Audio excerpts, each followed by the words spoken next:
하나님의 말씀을 보겠습니다. 하나님의 말씀은 마태복음 18장 1절에서 4절 말씀을 같이 읽겠습니다. 마태복음 18장 1절에서 4절 말씀을 같이 읽습니다.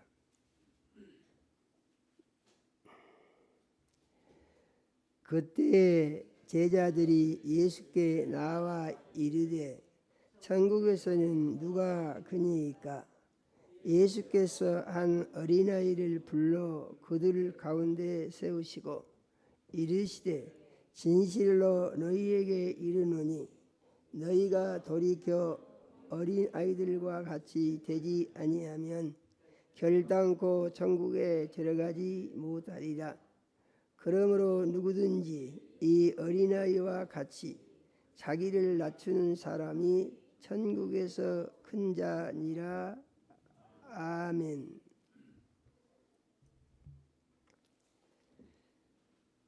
하나님 우리 아버지, 5월 첫주 거룩한 주일에 사랑하는 자녀들을 모으시고 찬양과 경배를 드리게 하시며 생명 말씀 주심을 감사드립니다. 우리 주의 보혜사 성령님, 이 시간 역사하셔서 종의 마음과 생각을 주장하여 주시며 입술을 사용하시어서 하나님 우리 아버지, 우리 사랑하시고 주시기 원하는 말씀을 선포할 수 있게 역사하여 주시옵소서. 우리 주의 보혜사 성령님, 이 시간 말씀 듣는 모든 자녀들의 심령에 은행해 주시어서 마음의 문이 열리게 하시고 귀가 들리게 하시며 심령의 변화가 일어나게 하시고 하나님께서 우리 사랑하시고 주시는 모든 말씀이 믿음으로 임하여 복이 되게 하여 주시옵소서. 예수님 이름으로 기도드립니다. 아멘. 오늘은 아시는 바와 같이 어린이 주일입니다. 5일이 어린이날이고 8일이 어버이날이죠. 그래서 또 다음 주일은 어버이 주일로 그렇게 표기가 되어 있습니다. 그런데 오늘 어린이날 설교를 어린이 설교와 어버이 설교를 같이 이렇게 묶어서 하려고 제가 준비를 했습니다. 그리고 다음 주일에는 또 다른 성경의 말씀으로 설교를 하려고 그렇게 기도하면서 계획을 세웠습니다. 어버이 주일은 또 어버이 주일 선물이 있어야 되는데 오늘은 이제 선물은 다음 주일에 어른들은 드리고 오늘은 어린이들 선물만 그렇게 준비되어 있습니다. 오늘 주신 말씀을 보게 되면은 제자들이 예수님께 나와서 이제 이런 질문을 했습니다. 천국에서는 누가 큽니까? 이렇게요. 그러니까 이것은 무슨 얘기입니까? 천국에 관심이 많다는 것입니다. 믿으십니까? 천국에 관심이 많아. 예수 믿는 사람들은 천국에 관심이 많아야 한다. 이 생각을 꼭 하시기 바랍니다. 그래서 우리는 항상 천국 소망이 있어야 되고 천국에서 어떻게 하면은 이 제자들이 생각하는 것처럼 하나님으로부터 너 참 큰 사람이다. 네가 큰 믿음을 가졌다. 그래서 너에게는 좋은 자리를 주겠다. 할렐루야예요. 이러한 반응이 일어날 수 있기를 기대하는 믿음을 가져야 된다라고 믿으시기를 바랍니다. 사람들은 천국에 대해서 생각하기를 천국은 다 똑같겠지 뭐 이렇게 생각할 수가 있는데 그게 전혀 그렇지가 않고 천국이라는 말은 같은데 거기서 보게 되면은 천국 노숙자도 있고 집이 또 개딱지 같은 집도 있고 그런가 하면은 지상의 어떤 호화로운 대궐이나 궁궐보다도 더 아름다운 집이 있고 이렇게 차별이 심하다고 합니다. 그런데 이제 좋은 집에 못 들어간다고 하더라도 또 개떡기 같은 집이라고 하더라도 지옥에 가는 것보다는 비교할 수 없을 만큼 좋은 곳입니다. 할렐루야. 그래서 그것만이라도 감사할 수 있는데 기왕이면은 천국에 가서 하나님으로부터 잘했다 칭찬받고 인정을 받으며 하나님 우리 아버지께서 이 세상 사는 날 동안에 우리의 믿음의 삶의 모습을 보시고 천국에 준비하여 지어놓은 우리의 아름다운 최고의 집이 우리에게 예비되어 있는 그러한 천국을 갈 수 있으면은 훨씬 더 기쁘고 감사하고 하나님께서 주시는 복에 대한 은혜가 더욱더 넘쳐나는 줄로 믿으시기를 바랍니다. 제자들이 물어봤습니다. 천국에서 누가 큽니까? 그랬더니 예수님이 그에 대한 답을 하시는데 보니까 어린아이를 불렀다 그랬습니다. 그리고 그들 가운데다가 어린아이를 세우시고 말씀하시기를 너희가 이 어린아이와 같이 되지 아니하면은 결단코 천국에 들어가지 못하리라. 어린아이 같이 돼야 천국에 들어갈 수가 있고 어린아이 같이 안 되면 천국을 못 들어간다 이런 얘기예요. 이 말씀을 꼭 믿으시기를 바랍니다. 그래서 오늘 예수님이 가르쳐 주신 말씀을 보니까 네가 천국을 가기를 원하냐? 예, 천국 가기를 원합니다. 그러면은 예수님이 말씀하시기를 이 어린아이에게서 배워라 그러시는 거예요. 그래서 네가 어린아이 같이 되라. 그러면 어른이 어떻게 어린아이 같이 되겠습니까? 그런데 여기서 예수님이 가르치시고자 하시는 것은 그 어린아이의 특성을 배우라는 것입니다. 그러면은 어린아이는 어떤 특성을 가지고 있느냐 하는 것인데 어린아이는 어른들이 보살펴 주지 않으면은 살 수가 없어요. 어른들이 보살펴 줘야 합니다. 가난할 때는 더 말할 것도 없고 그래서 사람들이 사는 과정을 보게 되면은 누구든지 다 똑같아요. 전부가 다 갓난아이 과정을 거쳐서 어린아이 과정을 거쳐서 자라서 청소년기에 이르고 청년이 되고 이렇게 성장해 가는 것이죠. 그래서 나중에 이것이 쌓여서 무언가 일을 하는 사람들로 이렇게 변화가 일어나는 것을 볼 수가 있습니다. 이 어린아이의 특성을 보게 되면은 성경을 통해서 우리가 정리를 해볼 수가 있는데 하나님의 말씀을 같이 한번 읽어보겠습니다. 출애굽기 2장 9절에서 10절의 말씀을 같이 한번 읽어보겠습니다. 바로의 딸이 그에게 이르되 이 아기를 데려다가 나를 위하여 젖을 먹이라. 내가 그 싹을 주리라. 여인이 아기를 데려다가 젖을 먹이더니 아기가 자라매 바로의 딸에게로 데려가니 그가 아들이 되니라.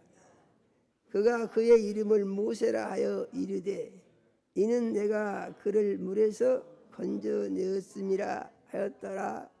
아멘. 이건 무슨 얘기입니까? 구약을 전체를 통틀어서 인물 중에서 가장 뛰어난 최고의 인물이 누구냐? 그러면 당연히 모세를 들 수가 있습니다. 모세는 구약 성경을 5개나 썼어요. 그래서 모세가 쓴 성경들을 모세오경이다 이렇게 말을 하죠. 그런데 이렇게 대단한 사람도 갓난아이로 나서 컸다는 것이죠. 만일에 이가 나일강에 이렇게 쌓여서 나일강에 띄어져 있었는데 그 내버려 뒀으면 그대로 죽는 것이죠. 그런데 그것을 물에서 건져서 젖을 먹여서 키워서 그래서 바로의 공주가 아들을 삼았다. 이런 내용의 말씀인 것을 볼 수가 있습니다. 그래서 어린아이는 어른의 도움이 절대로 필요하다. 그러면은 그리스도인들은 이것을 어떻게 해석해야 되는가 하는 것인데, 그리스도인들은 내가 스스로 살 수 없다, 이 마음을 꼭 가져야 돼요. 믿으십니까? 내가 스스로 살 수 없다. 나는 내 힘으로 못 산다. 그것이 뭐하고 같으냐? 어린아이가 어른의 보살핌이 없이 절대로 못 사는 것처럼 나도 주님이 도우심이 없이는 절대로 못 산다. 이 생각을 가져야 한다는 얘기죠. 이 생각을 가졌을 때 우리는 어린아이와 같은 믿음을 비로소 가질 수 있게 된다고 말씀을 하시는 줄로 꼭 믿으시기를 바랍니다. 그래서 우리는 예수를 믿을 때 어린아이와 같이 되지 않으면 못 사는데, 아니 내가 먹고 마시고 다 할 수 있어요. 그런데 그것은 육신에 관한 것이고, 성경이 우리에게 가르치는 것은 우리의 영혼에 관한 것이다 라는 사실을 또 꼭 믿으시기를 바랍니다. 영혼이요. 우리 영혼이 잘 되기 위해서는 어떻게 해야 되느냐? 내가 내 힘으로는 못 산다. 무엇이요? 내 영혼이요. 내 영혼이. 그런데 많은 사람들이 생각을 그렇게 하지 않죠. 내 힘으로도 다 잘 살 수 있어. 문제가 전혀 없어. 이것이 세상 신에 속한 사람들의 생각인 것입니다. 믿으십니까? 네. 그러면 우리는 어떻게 해야 되느냐? 우리는 이 어린아이 같은 믿음을 꼭 가져서 예수님이 도우심이 없이는 나는 잠시도 못 산다, 이 생각을 꼭 가지는 그리스도인으로 살아야 된다라고 믿으시기를 바랍니다. 마태복음 2장 14절에서 15절의 말씀을 또 한번 읽어보겠습니다. 요셉이 일어나 밤에 아기와 그 어머니를 데리고 애굽으로 떠나가 헤롯이 죽기까지 거기 있었으니, 이는 주께서 선지자로 통하여 말씀하신 바 애굽으로부터 내 아들을 불렀다 함을 이루려 하심이라. 아멘. 이 무슨 얘기입니까? 이것은 예수님이 세상에 나셨는데, 이 예수님이 나신 것을 당시의 왕인 헤롯이 알고 죽이려고 한다는 것입니다. 그래서 어떻게 하든지 헤롯은 예수를 죽여서 자기가 왕인데 무슨 왕이 어디가 또 있다는 얘기냐, 죽여야 되겠다 그 생각을 하는데, 하나님이 천사를 보내서 아기를 데리고 애굽으로 피해라. 그래서 내가 말할 때까지 거기 있으라. 그 하나님이 말씀을 하시니까 이제 이 아기의 족보상의 아버지 된 요셉이 예수님을 데리고 밤중에 베들레헴을 떠나서 애굽으로 갔다, 이런 내용입니다. 이 말씀의 의미가 무엇입니까? 우리의 구세주로 세상에 오신 예수님이시라고 하더라도 어릴 때는 어른의 도움을 받지 않으면 안 되는 상태에 있었다는 것이죠. 믿어지십니까? 그래서 이것은 예외가 없다는 거예요. 그러므로 우리는 이것을 생각할 때 우리도 예외가 없다, 이렇게 생각을 해야 하는 것입니다. 이는 다른 말로 하게 되면은 나는 별다른 사람이고 나는 그것과 상관이 없는 사람이 아니고 나도 그러한 사람이다. 사람 중에서 최고의 사람인 모세도 어릴 때는 어른의 도움이 없이는 살 수가 없었고, 우리의 구세주로 오신 예수님도 어릴 때는 어른의 도움이 없이는 살 수가 없었다라는 사실에 대한 믿음을 가지고, 나는 어떠하냐? 나도. 그러면 나는 여기서 무엇을 말하는 것입니까? 자기의 영혼을 말하는 것입니다. 믿으십니까? 내 영혼도 주님의 도우심이 없이는 잠시도 살 수 없다, 이렇게 믿어야 되는 것입니다. 아이들은 젖을 먹고 이유식을 먹고 이렇게 자랍니다. 그런데 우리 영혼은 무엇을 먹고 자라느냐? 하나님의 말씀을 젖으로 먹고 이유식으로 먹고 양식으로 먹고 내 영혼은 이렇게 자란다라고 우리는 꼭 믿어야 하는 것입니다. 그래서 영혼의 양식을 먹기 위해서 말씀을 읽어야 하고 말씀을 들어야 하고 말씀을 공부해야 하고 말씀 중심으로 사는데 열심 내는 그리스도인의 삶을 살아야 된다라고 꼭 믿으시기를 바랍니다. 우리가 이와 같이 믿음을 가지고 살 때에 우리는 믿음 생활을 잘 할 수 있고 영혼이 잘 되는 삶을 살 수가 있고 하나님 우리 아버지께서 약속하신 은혜에 거할 수가 있고 그의 사랑 속에서 복받는 삶을 살게 된다라고 우리는 꼭 믿어야 하는 것입니다. 우리는 이와 함께 어린아이에게 이렇게 배울 것도 있는데 어린아이의 교육에 대해서 또 나름 관심을 가져야 됩니다. 배우기만 하고 끝나는 별로 의미가 없죠. 어린아이를 어떻게 잘 양육할 것인가에 대하여 관심을 가져야 됩니다.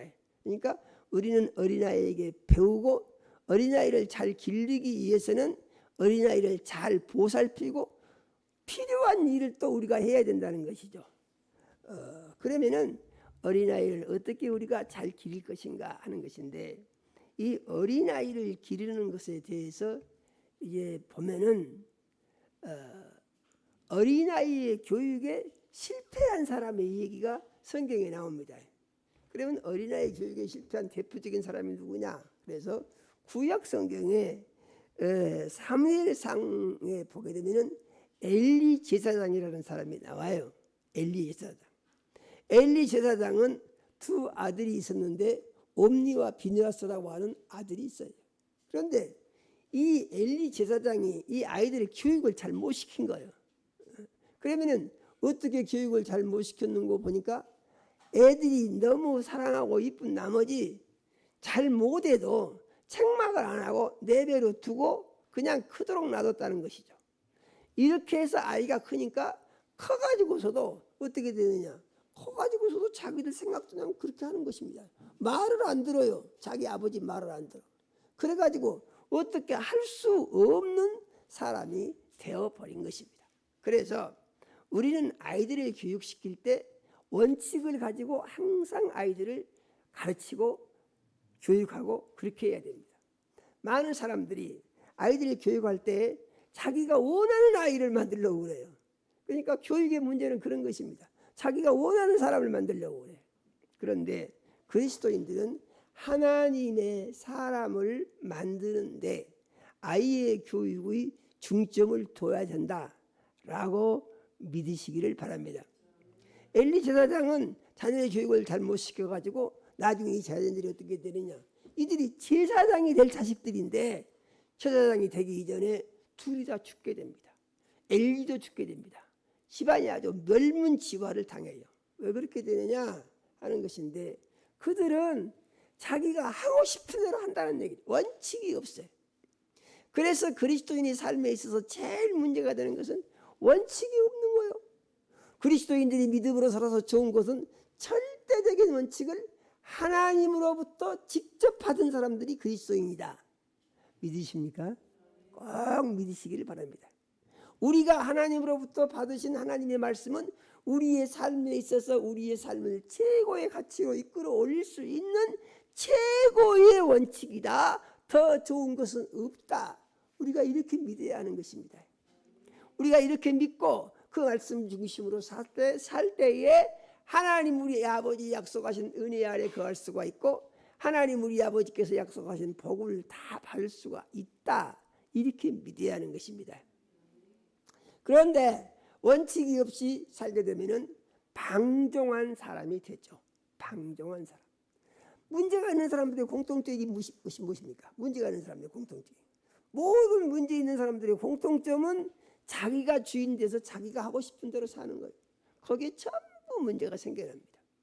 그러므로 우리는 아이들을 교육시킬 때에 원칙을 가지고 교육을 시키는데 하나님께서 기뻐하시는 자녀로 만들어야 되겠다라고 하는 원칙을 가지고 교육을 시키는 그리스도인이 되면은 이제 좋은 자녀, 복 있는 자녀, 아이들이 자라서 부모에게 근심을 끼쳐드리지 않고 이제 효도할 수 있는 자녀로 기를 수가 있다라는 믿음을 꼭 가지시기를 바랍니다. 이 가르침이 잘못되게 되면은 아까 말씀드린 바와 같이 생각지 않았던 문제들이 발생하는데, 그러면은 아이들의 교육을 어떻게 잘 시켜나갈 것인가 하는 것인데, 아이들은 무조건 어른이 말하니까 다 듣는 건 아닙니다. 말 잘 안 듣는 아이들도 많이 있잖아요. 그러면은 이 아이들을 어떻게 할 것인가? 그 아이들이 말 안 듣는 데는 자기 생각 때문에 그래요. 나는 이렇게 했으면 좋겠다. 그런데 그 아이들을 바로 교육하기 위해서는 그것을 그렇게 해서는 안 된다고 가르치면서 꼭 해야 할 것이, 그렇게 하면 안 돼, 여기서 끝나는 것이 아니고 안 되는 이유를 꼭 설명을 해줘야 됩니다. 아기한테 왜 그렇게 하면 안 되는가. 그래서 그 설명을 해주는데 아이가 그것을 받아들일 때까지 설명을 해줘야 되는 것입니다. 그래서 그가 그것이 잘못인 것을 알고 고치면은 좋은 길로 가게 되는 것이죠. 그런데 윽박지르거나 큰소리만 치거나 막 야단을 쳐서 힘으로 눌려서 강압적으로 아이를 교육시키려고 하게 되면은 속에서 아이가 분을 부을 수가 있고 엉뚱한 길로 갈 수 있는 문제의 소지가 발생한다는 것이죠. 그러므로 우리는 아이들을 교육시킬 때 꼭 인격적으로 대하면서 잘못한 것을 내버려 두는 것이 아니고 고쳐야 된다라는 원칙을 가지고 아이들을 꼭 교육시켜야 된다라는 믿음을 가지시기를 바랍니다. 미국에서 1960년대에 그 벤자민 스포크라고 하는 소아과 의사가 있었는데, 이 소아과 의사가 무엇을 썼냐면은 스포크 박사의 육아 전서라는 책을 썼고, 그래서 미국에 그 스포크 박사가 쓴 책이 유아교육의 최고다.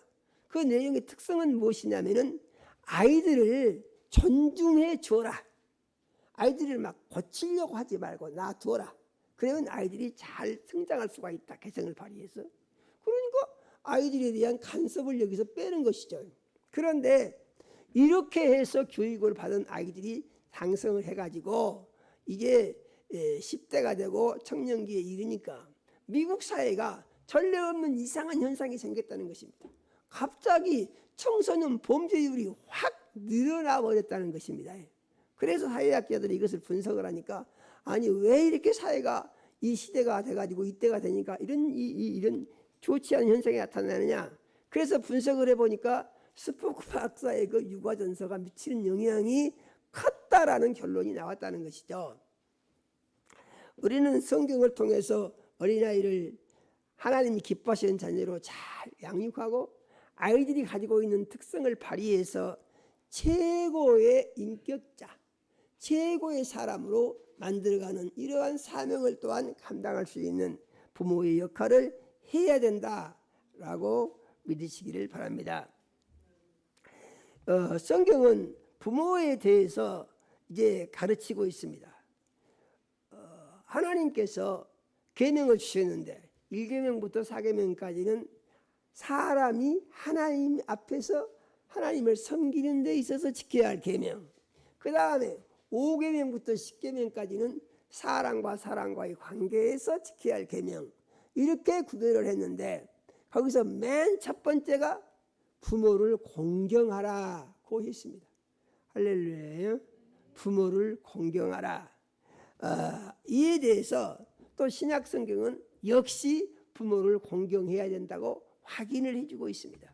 하나님의 말씀을 보겠습니다. 에베소서 6장 1절에서 3절의 말씀을 같이 한번 읽어보겠습니다. 자녀들아, 주 안에서 너희 부모에게 순종하라. 이것이 옳으니라. 내 아버지와 어머니를 공경하라.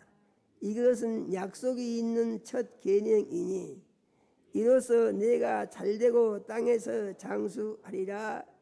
아멘. 부모와 자식을 통해서 가정이 이루어지죠. 그렇지 않습니까? 그리고 모든 사람은 가정이라는 테두리 안에서 인격을 형성하며 성장해 가고 거기서 어떤 무언가를 할 수 있는 사람으로 역량을 갖춰 나가게 되는 것이죠. 그런데 이 가정관계가 잘 못되게 되면은 이게 힘들고 어렵고 서로 불편하고 괴롭고 이런 문제들이 따라다닐 수가 있어요. 그래서 가족관계를 잘 유지해야 된다고 하나님이 말씀하신 것을 우리는 믿어야 되는 것입니다. 부모에 대해서 순종하는데 어떻게 하냐? 주 안에서 하라 이렇게 말했습니다. 주 안에서. 그래서 이제 하나님의 말씀 중심으로 부모를 공경을 해야 된다 이렇게 말씀하시고, 아버지나 어머니를 공경하면은 이것은 첫 번째 계명이니까 땅에서 잘 된다 그랬어요. 할렐루야. 부모를 공경하면은 땅에서 잘 된다 그랬습니다. 뿐만 아니라 어쩐다고 했습니까? 장수한다고 그랬습니다. 할렐루야. 땅에서 오래 살 수가 있다는 것이죠. 오래 살 수 있어. 그래서 부모를 공경하면은요, 하나님이 그것을 보시고 복을 주겠다 이렇게 약속하신 것은 믿으시기를 바랍니다. 그러면은 부모와 자식의 관계는 어떻게 지내는 것이 가장 좋으냐 하는 것인데, 이제 부모는 자식을 노엽게 하지 말고 자식은 부모를 공경하고 이 두 가지가 밸런스를 잘 맞춰가면은 좋은 가족 관계가 유지가 된다라는 믿음을 가지시기를 바랍니다. 부모는 자식을 노엽게 하지 말라는 말이 무슨 말이냐 하는 것인데, 참 그것은 어쩔 수 없는 것 같아요. 세대 차이라는 말이 있죠. 그래서 부모 세대와 자식 세대가 생각하는 것이 의외로 차이가 많습니다. 예를 들자면은 제가 핸드폰을 보지 않습니까? 그러면은 봐도 이것이 구조적으로 어떻게 돌아가는지에 대해서 얼른 잘 몰라요. 그런데 조그만 꼬마한테 보여주면은요, 걔는 나보다 훨씬 더 잘 알아요. 핸드폰이 어떻게 조작을 하고 어떻게 하는지. 이렇게 무언가 받아서 느낌이 다르다 보니까 생각도 다르다는 것이죠. 그러면은 누구 생각이 옳은 것이냐? 이것은 누구 생각이 옳다고 말하기가 참 어려운 것입니다. 그 나름대로 생각을 하고 있으니까.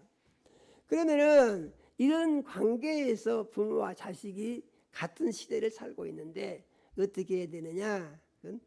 부모는 자식을 자식대로 인정을 해줘야 된다는 얘기죠. 존중을 해주고, 그래가지고 화가 나지 않도록 좀 신경을 써줘야 된다, 이런 의미의 말씀인 줄로 믿으시기를 바랍니다. 자녀는 부모를 어떻게 해야 되느냐?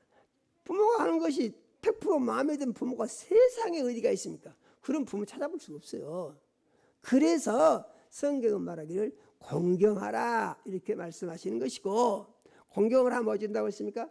땅에서 잘 되게 하고 오래 살게 해주시겠다는 거예요. 할렐루야. 그래서 이것은 이제 다음 주일 어버이 주일에 한 설교인데, 아까 말씀드린 바와 같이 미리서 이렇게 하는 것입니다. 이해를 하시면서 부모와 자식 간에 제일 좋은 건 뭐냐? 갈등이 없고 이해를 하면서 평안하고 항상 기쁨이 있고 은혜가 충만한 상태가 되면은 좋은 가족 관계가 유지가 된다. 그래서 결론은 그것이죠. 부모라고 하지만은 자식에 대해서는 관심을 가지고 그 싫어하는 것은 좀 생각을 하면서 말이라든가 행동이라든가 좀 주의를 하고, 자식은 부모가 세상에 마음에 100% 드는 부모가 어디 있습니까? 나 무엇이 마음에 안 드니까 어쩐다 이렇게 하지 말고, 그러더라도 부모에게 잘해야 된다고 하는 원칙을 지켜서 지내면은 하나님께서 기뻐하시는 좋은 가족이 유지가 될 수 있다라는 믿음을 가지시기를 바랍니다. 구약 성경을 보게 되면은 구약 성경에 이 부모와 자식 관계에 있어서 잘못한 자식을 부모가 호되게 또 하는 것이 또 있습니다. 여기 보면은 참 좀 심하다 할 정도 생각이 드는 부분들이 있는데 같이 한번 읽어보겠습니다. 창세기 9장 25절에서 27절의 말씀을 같이 읽어보겠습니다. 이에 이르되 가나안은 저주를 받아 그 형제의 종들의 종이 되기를 원하노라 하고, 또 이르되 셈과 하나님 여호와를 찬송할지로다. 가나안은 셈의 종이 되고 하나님은 야벳을 창대하게 하사 셈의 장막에 거하게 하시고 가나안은 그의 종이 되게 하시기를 원하노라 하였더라. 아멘. 이게 무슨 말씀이냐면은 노아가 어떤 사람입니까? 노아는 성경 전체를 통해서 대단한 사람입니다. 방주를 짓고 방주 안에서 1년을 살고 나와서 사람이 다 죽어 엎어졌는데 이제 이 방주 안에서 나와서 그 가족, 노아의 8 가족이 인류의 조상이 된 것과 같은 것이에요. 그런데 거기서 이제 노아가 포도 농사를 지어가지고 포도가 열매가 막 맺어져서 포도주를 만들어가지고 좀 포도주를 많이 마셨던가 봐요. 그래가지고 취해서 누워 있었는데 벌거벗은 것이 드러나도 모르고 취해서 누워 있었다는 얘기죠. 그런데 노아의 아들인 함을 가나안이라고 합니다.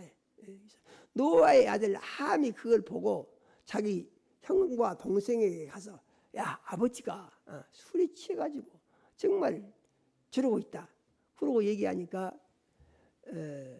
셈과 야벳이 이 덮을 것을 뒤로 하고 뒤로 뒷걸음질을 쳐서 아버지의 수치스러운 부분을 덮었다 그랬습니다.